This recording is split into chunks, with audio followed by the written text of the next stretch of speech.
Le 5 octobre dernier, la ville de Bruxelles, capitale du Royaume de Belgique, a vibré au rythme du Festival des arts et de la culture africaine.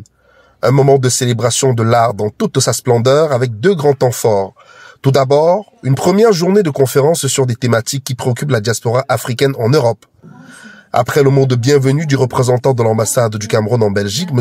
Olivier Kenagotazo, ministre conseiller, place sera donnée aux échanges sur des sujets variés, à savoir l'éducation et formation, analyse des défis, stratégies et opportunités, animé par Eugène Zambou. Je suis donc juriste de formation et expert en droit des étrangers.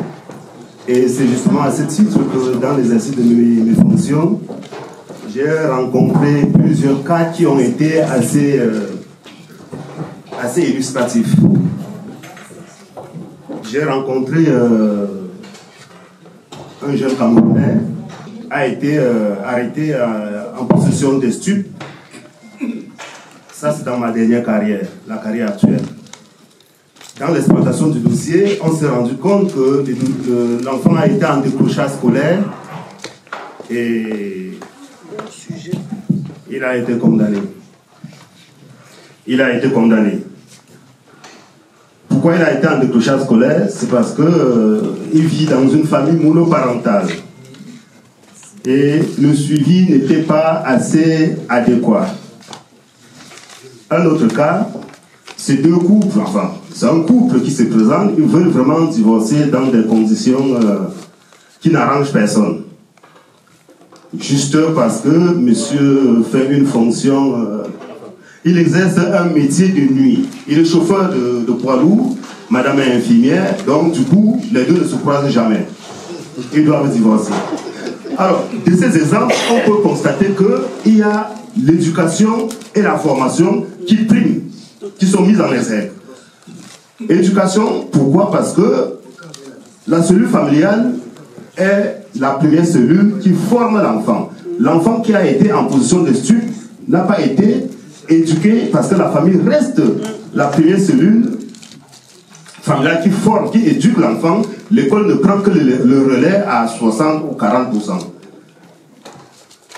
La formation, quant à elle, qui vise à donner des compétences à toute personne, doit être minutieusement choisie. Je dirais même que la formation doit être choisie au même titre que le conjoint.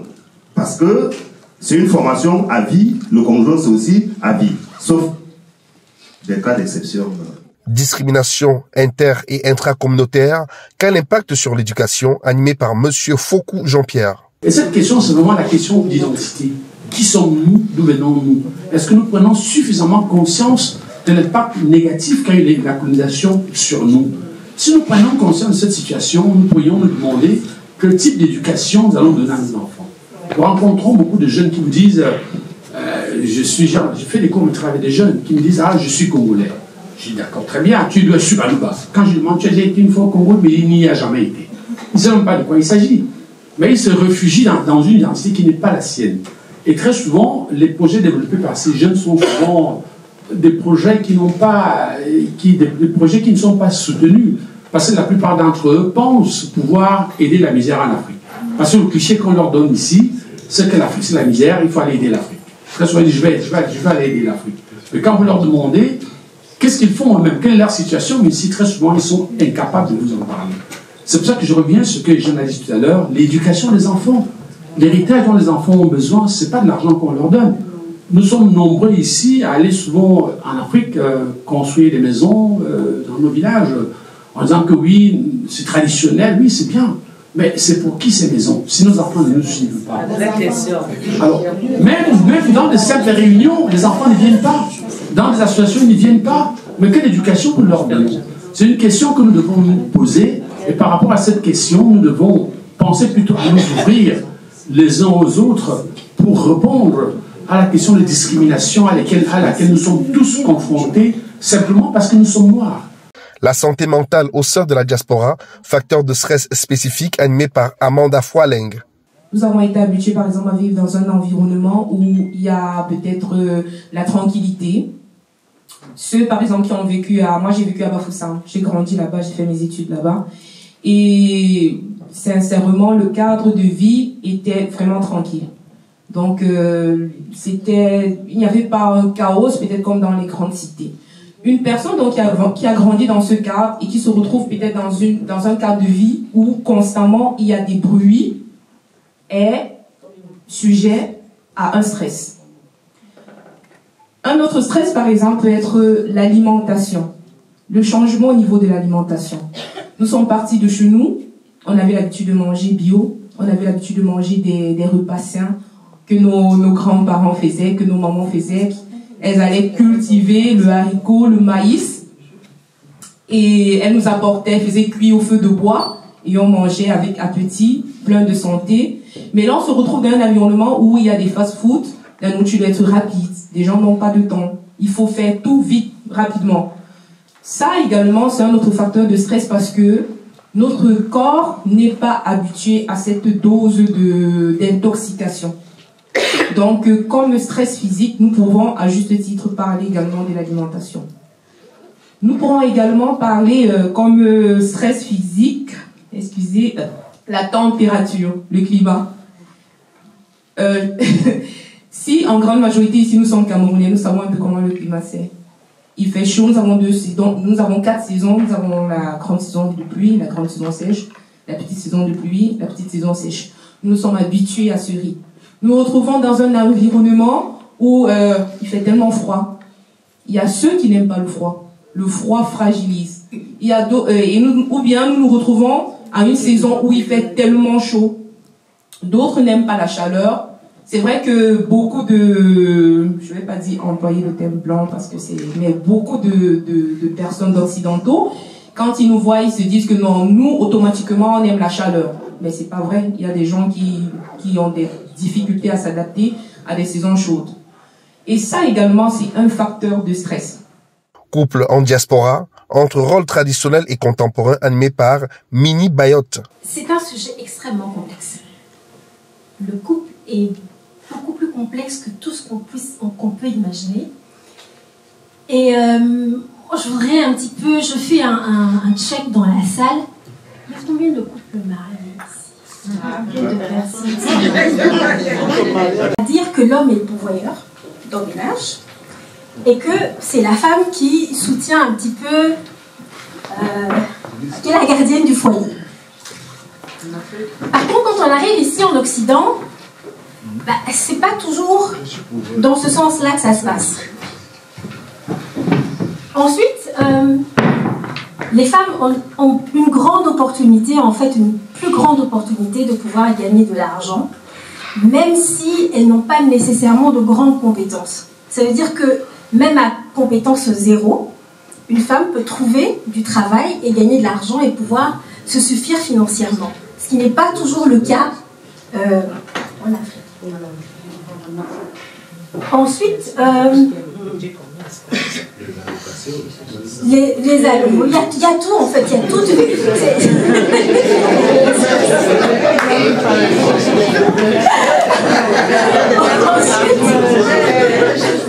L'engagement politique et citoyen, l'impact de la diaspora sur les processus politiques et citoyens du pays d'accueil, sur l'analyse de Nicolas Fotso. Mais combien ici qui ne sont pas belges mais qui ont la carte de 5 ans se sont inscrits pour aller voter? C'est gratuit. Beaucoup ne sont pas inscrits. Pourtant, c'est un droit. Mais si vous voulez dire, si vous voulez placer vos personnes à ce niveau-là, il faut que vous allez vous inscrire pour les soutenir. Est-ce qu'ils avaient l'information? Pardon? Est-ce qu'ils avaient l'information? Ça, c'est aussi l'autre rôle. C'est là où je vais arriver sur le politique. Et c'est pour dire que notre diaspora, comme je l'ai dit, c'est une diaspora qui est organisée. C'est une diaspora intelligente, impliquée dans tous les domaines dans notre pays. Elle est bien structurée au travers des associations formelles et informelles. Mais malheureusement, elle est très peu engagée, elle est très dynamique, bien intégrée dans le pays, mais absente quand il s'agit des engagements citoyens. Parce que nos associations qui sont structurées devraient avoir... Moi, je dis, quand on est président d'une association, sa réussite, c'est de voir chacun de ses membres avoir une activité forte. Parce que quand il y a une activité forte, l'association tient. Voilà, vous n'avez pas de détournement, vous n'avez pas ceci, parce que les gens ont les possibilités de pouvoir y être. Ça veut dire que le président est soucieux. de vos problèmes. S'il y a des problèmes de papier dedans, s'il y a une opportunité, ben, il faut trouver la solution. S'il y a des problèmes de prise en charge, il faut trouver la solution. S'il y a des problèmes de ceci, il faut trouver la solution. Et donc, au niveau de l'engagement citoyen, ben, si vous ne vous inscrivez pas pour le faire, ça pose un problème. Maintenant, nos associations sont structurées, mais effectivement, le gros problème de nos associations, c'est qu'on est beaucoup plus, on est énormément focus sur les sous. Et donc, on ne laisse pas l'espace pour. Donc, si vous voulez avancer, vous devez ouvrir un espace qui permet notamment à vos politiciens, j'ai dit, tous les politiciens, tous partis confondus, peuvent porter votre problème, peuvent porter les doléances du parti. C'est-à-dire un espace où, quand on arrive, c'est pour débattre d'un sujet précis et essayer de voir quelles sont les solutions. Enfin, le retour au pays, enjeux et perspectives décryptés par Dorance Moncam. Et quand on rentre au Cameroun, n'importe où que ce soit, quand on est de la diaspora et qu'on retourne dans son pays d'origine, il faut avoir de l'humilité. La terre tourne, elle tourne aussi pour les autres. Il ne faut pas croire que les 24 heures que nous avons ici, là-bas, ils n'ont que 24 minutes. Et non. Ils ont 24 heures comme nous, ça tourne. Et aujourd'hui, dans un monde hyper connecté, ils sont même parfois plus au courant que nous. Pourquoi? Parce qu'ils ont le temps. Ils ont le temps vraiment d'emmagasiner les informations. Nous avons ici des agendas que nous devons suivre.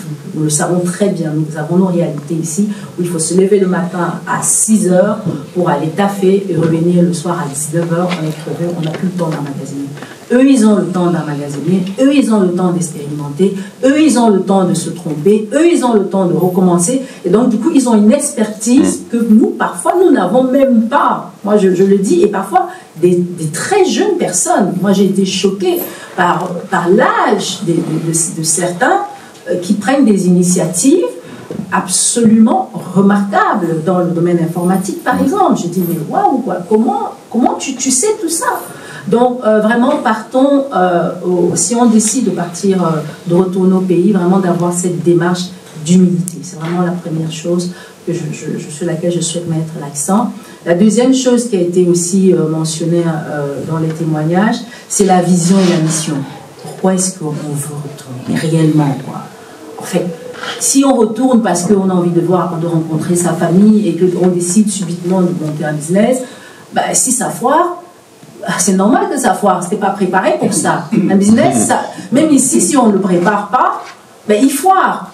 Les réalités sont les mêmes. Si on veut lancer un business, ça se prépare un business. Il faut une vision et il faut une mission. Qu'est-ce que j'ai envie de faire et comment est-ce que je vais le faire? Avec qui est-ce que je vais le faire? Et avec le qui je vais le faire, parfois, on le zappe complètement. On se dit, bon, moi je viens de l'Europe, je connais, donc je n'ai pas besoin d'être entouré, je sais tout, et donc ça va aller, ça va se faire. Non, ça ne va pas se faire. C'est la meilleure façon de se tromper. Des différentes interventions, on peut retenir que ce que nous partageons mieux dans la diaspora, c'est d'abord cette volonté de donner en retour. Cette volonté, tous les Camerounais l'ont. Mais on remarque qu'il y a derrière un excès d'engouement qui fait en sorte qu'on ne prépare pas la dynamique donc de donner en retour. Et que des fois, il peut y avoir une confusion de genre. Alors, j'ai aimé le point particulier relatif à la préparation. Que voulons-nous faire, en fait? C'est une question majeure.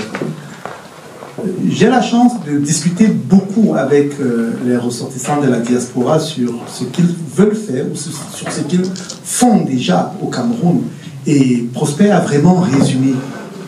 Il faut faire ce que tout entrepreneur devrait faire, une étude du marché. Qu'y a-t-il sur le terrain? Je veux accompagner le processus de décentralisation.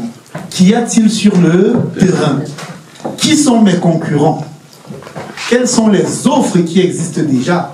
Et comment est-ce que je vais me distinguer? Et Prosper a dit encore quelque chose qui est essentiel. C'est que nous avons souvent une vision messianique de l'action que l'on va porter au Cameroun. On s'en va sauver des gens. Non, on s'en va sur un terrain qui est très concurrentiel en fait. Et c'est la raison pour laquelle, à la première difficulté, des fois on peut abandonner. Parce qu'on dit, mais je suis Jésus. Comment pourquoi on ne me reçoit pas à la terre promise? En vérité, peut-être qu'il y a plusieurs messies qui ont la même offre que vous. Et ce que j'ai retenu de positif aussi, en fait, c'est-à-dire qu'une leçon tirée lorsque M. Defosso a partagé son expérience, il dit, finalement j'ai facturé. Ça veut dire qu'il a changé de business model. Oui, finalement j'ai facturé. Et ça marche. Et ça marche. Donc, il fallait changer de business model. Ce qui veut dire encore que on a perçu une activité qui obéit à la loi économique de base, l'offre et la demande, à une activité, j'allais dire, caritative. Caritative. Voilà.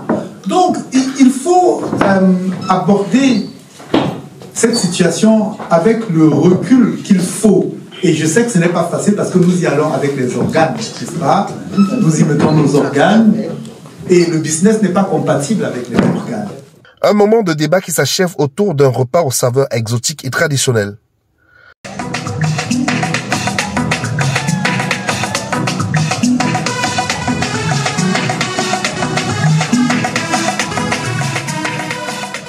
Le Birmingham Palace, lieu emblématique et salle mythique, va à son tour briller de mille feux pour accueillir la diaspora pour la seconde partie, plus festive. Les tenues et la tradition vont se conjuguer autour des rythmes d'ici et d'ailleurs.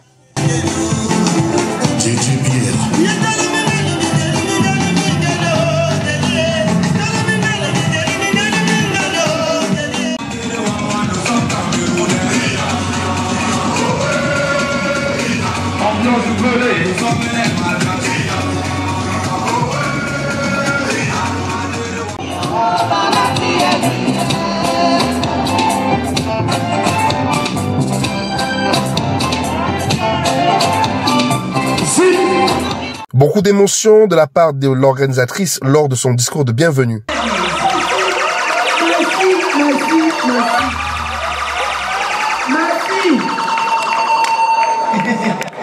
Passing also so humble. Vous savez que vous deviez être là, mais pas aussi nombreux. Je vous adresse ma gratitude. Je vous remercie. Mille merci, mes nobles. Si vous êtes les nobles, applaudissez pour vous.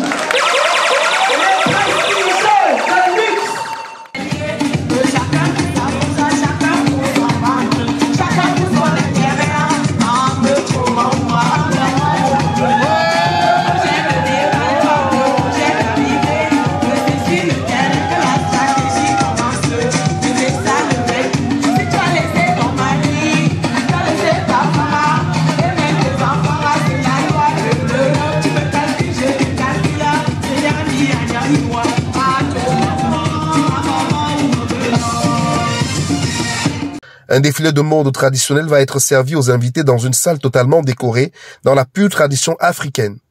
Appréciez le style.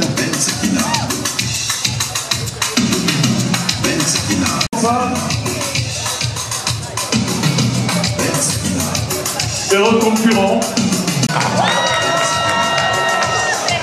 Stony Terrace en 3e position chez les hommes. Compétiteur chez les hommes, Monsieur Massé. Men first. Avant les hommes, ladies before gentlemen. Alors, pendant ce temps, pendant qu'elles sont en train de réfléchir, je vais demander à Didier Magellan de lancer un son pour que les hommes refassent une petite parade. Monsieur Stony Terrace. Okay, this is Stony presenting his outfit.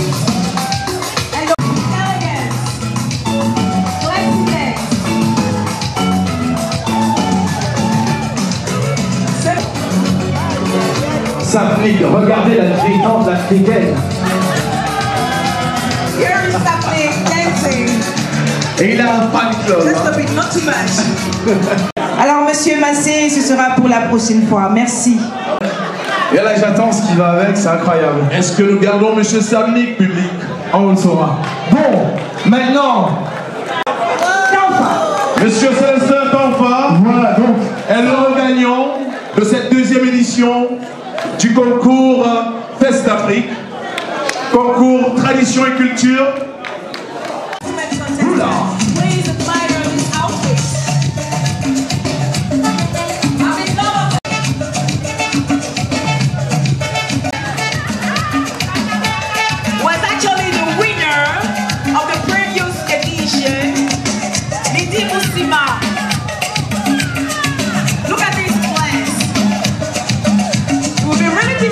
est là. Oh. Voilà.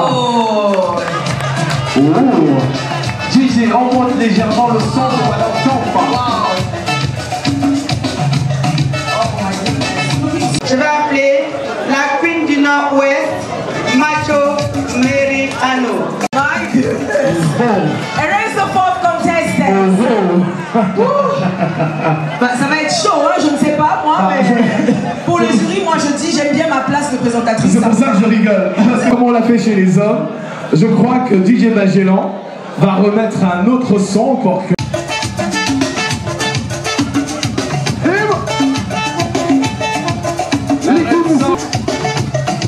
Peut-être Ligue internationale. Alors là... Oh là là. Et le jury devrait tenir compte également des pathos. Madame Tomba. Ah, il y a la torrette qui va avec en plus. C'est une démonstration forte.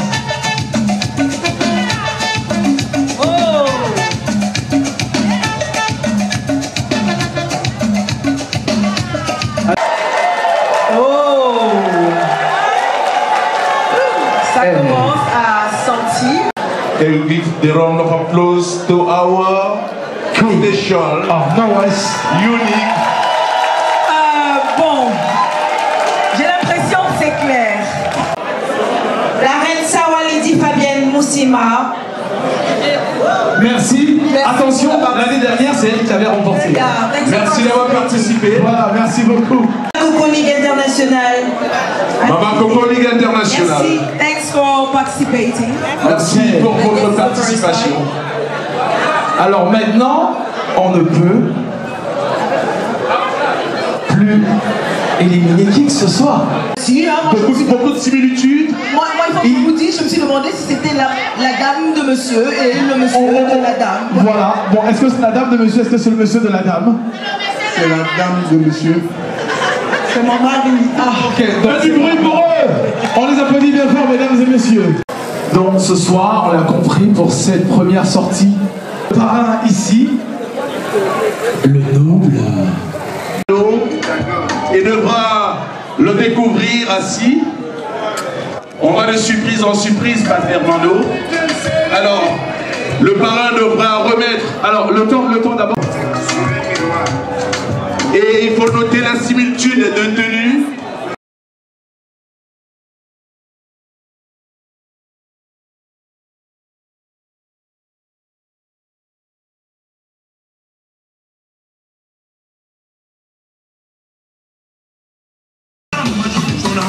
Ah, Patricia la Duchesse.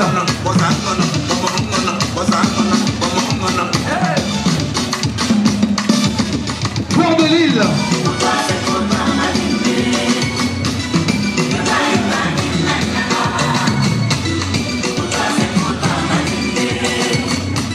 Plusieurs distinctions honorifiques vont être remises aux personnalités de la diaspora qui de tout temps ont toujours porté le projet Festafrique qui était à sa 6e édition.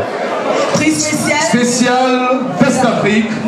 Présente ton tu vas bien mon frère.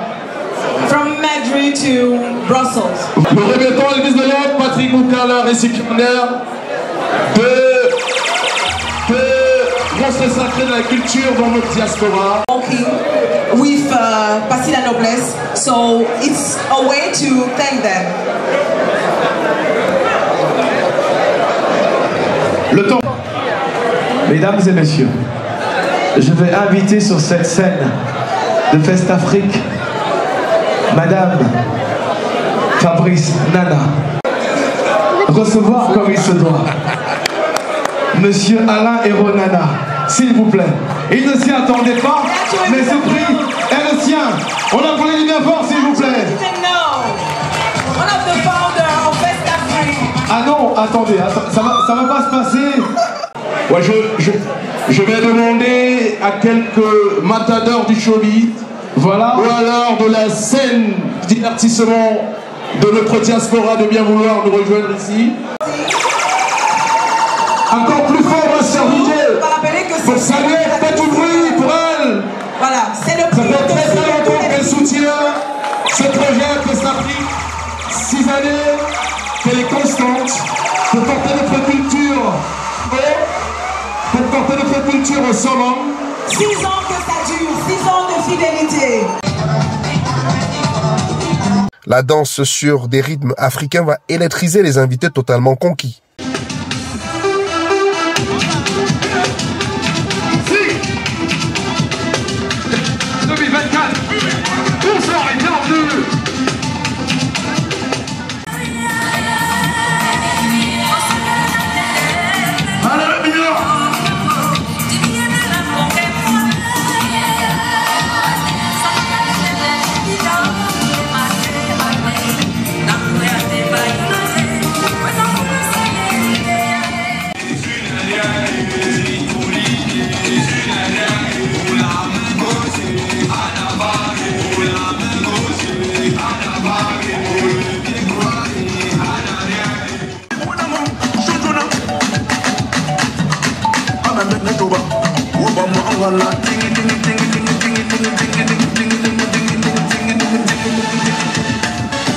Le ballet des artistes va débuter avant la belle parade de Bissimack. On va chanter ensemble. On va chanter ensemble.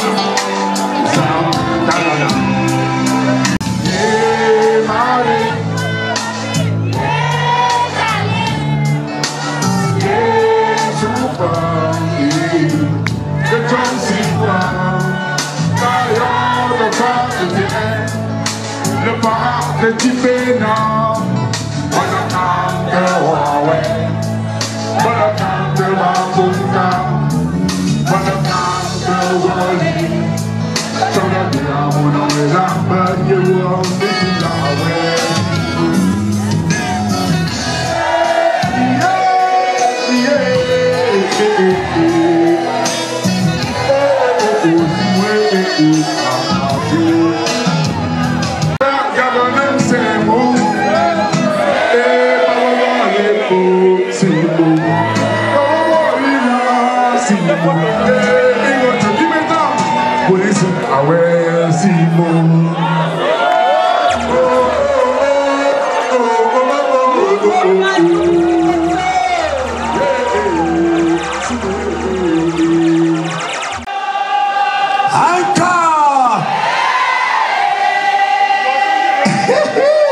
C'est grâce à notre sœur Passy, la noblesse, que nous sommes là ce soir.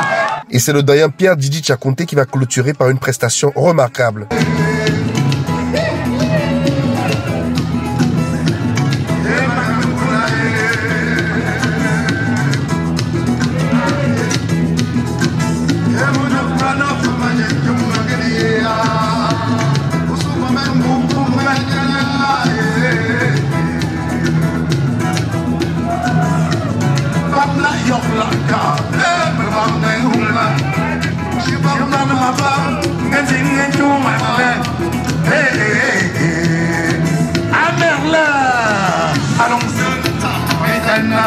C'est ça.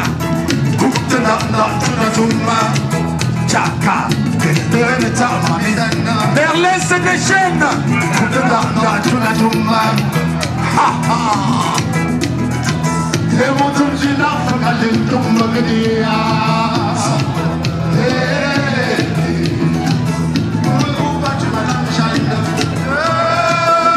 Je m'en vais au marché.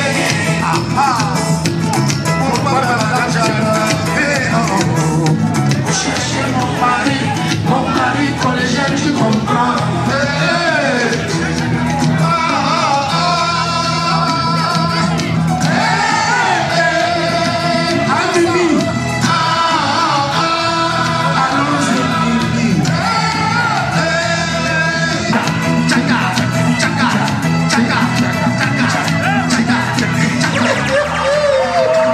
Merci. Pierre Didi Tchakounté, mesdames et messieurs. Grosse pointure de la musique africaine et camerounaise ce soir sur la scène mythique du Fest Afrique. Et l'histoire retiendra qu'on était présent pour vivre la sortie de cette grande voix de la musique africaine. Un moment unique, magique et apprécié par les convives venus de toute l'Europe. Voilà, merci monsieur Iles Sopi pour cet honneur que vous me faites de pouvoir m'exprimer. Ce soir, j'ai été honoré à Fest Afrique par l'écurie de Passy la Noblesse. Je tiens à remercier déjà toute l'organisation et sa promotrice Passil La Noblesse qui ont pensé à me récompenser pour ce dur labeur que je déploie pour notre communauté camerounaise en diaspora. Merci également à vous, M. Iles Sopi, qui êtes toujours là pour recueillir les moments les plus chics, les moments agréables pour tout ce que nous, comme le relais du Cameroun à l'étranger, nous apportons à notre pays et à tous ceux qui admirent le Cameroun. Merci à cette organisation magnifique. Merci à notre impératrice, la Queen Michou, aujourd'hui, qui a bien voulu rehausser cet événement avec une autre dimension. Merci à vous, monsieur Sopi. Merci pour tout ce que vous faites. Merci à toute l'organisation et merci à tout le monde. Passil La Noblesse, la remplisseuse des salles, ce qui fait déplacer le monde. Le tout sinon, tu as fait plus fort que ça. Merci Hilaire pour le micro. En tout cas, l'image que vous voyez exprime ce que je ressens. Passil La Noblesse, merci. Merci pour cette reconnaissance. Merci Monsieur Iles Sopi de me donner l'occasion de donner mes impressions pour cette soirée FES Afrique qui est à la 6e événement. Mes impressions sont positives. J'ai trouvé déjà certaines personnes que ça fait presque plus de 10 ans, je ne les ai pas rencontrées. Nous avons fréquenté dans les lycées en Afrique, mais à cause justement de FES Afrique, on s'est retrouvés à Bruxelles et ça m'a fait chaud au cœur. Vraiment exceptionnel, c'était... Vraiment, j'ai pas de mots à dire. Passil La Noblesse, tu es une femme bénie. Bonne continuation, on sera toujours là à te soutenir. C'était magnifique, tout le monde est content, c'était exceptionnel. Merci infiniment. L'année prochaine, on sera encore là. Thank you, Iles Sopi. Today is the 5th of October, 2024. We are here today to celebrate culture with Passil La Noblesse. And the feast was excellent. We had very nice traditional wear. And all you guys know, I love culture. So we did it in the best way. Ce que j'ai vu ce soir, c'était vraiment du venez voir. C'était du venez voir, c'était du miracle. J'ai été dépaysé, décontenancé par ce public qui a répondu vraiment présent à l'appel de Passil La Noblesse. Et je crois que Passil La Noblesse, elle le mérite parce que c'est une femme humble, c'est une femme qui assiste des gens, raison pour laquelle elle a pu, n'est-ce pas, réunir tout ce monde. Je dis que cette soirée, c'est une soirée magnifique. Je ne m'y attendais pas, mais je sais que tout ce que les Camerounais organisent, ils le font avec brio.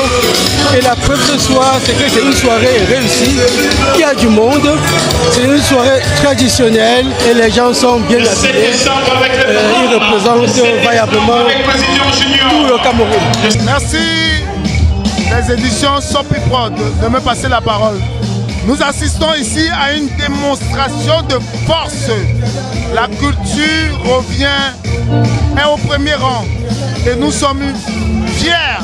C'est une fierté pour le Cameroun et que la culture aille de l'avant. Et merci au FES Afrique, merci à Passil La Noblesse. C'est un plaisir de témoigner tout ceci dans les éditions Sopi Prod. Merci beaucoup. Nous sommes chez Passil La Noblesse. Ça a été un plaisir pour moi de participer. C'est la première fois. Je suis vraiment ravie. Je suis là grâce à un manager qui a pris ma réservation. Donc voilà, je suis vraiment satisfaite, je suis contente. Comme vous pouvez voir, il y a du monde encore dans la salle. Passil La Noblesse m'a dit, avec Nono, Momo Denise, viens en Belgique. Je suis venu, j'ai vu un événement exceptionnel, culturel, d'une envergure. Franchement, je suis fier de ma culture. Alors, Magellan, 6e édition de Festafrique. Quelle première impression vous avez ici ce soir? Très belle impression, superbe soirée, très belle soirée. Les décors ont été très bien plantés. Les invités, tous ont respecté le thème et franchement, pour une première édition de Festafrique, qui est la 6e édition, j'ai vraiment été très émerveillé. Franchement, très belle édition. Vivement la prochaine édition déjà annoncée pour les 10 et 11 octobre 2025.